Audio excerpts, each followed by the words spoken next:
tomorrow around this time I'll be in Vermont.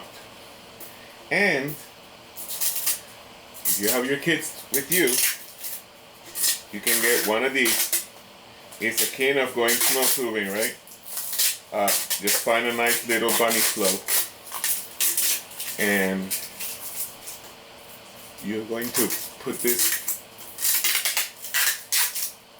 do what I'm doing right here. You're gonna want to unroll it, right?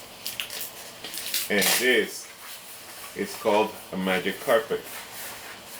You put it, you unroll it real nice, right?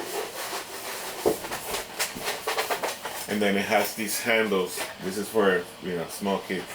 It has these handles on at the front, and then you can slide down the hill with it. And this surface is so slippery, right?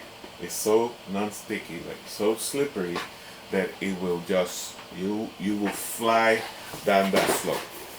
It's a lot of fun. It's easy to carry with you.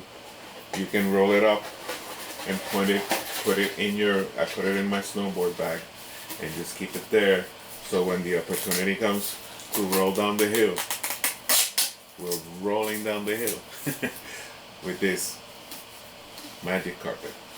Super, super recommend it.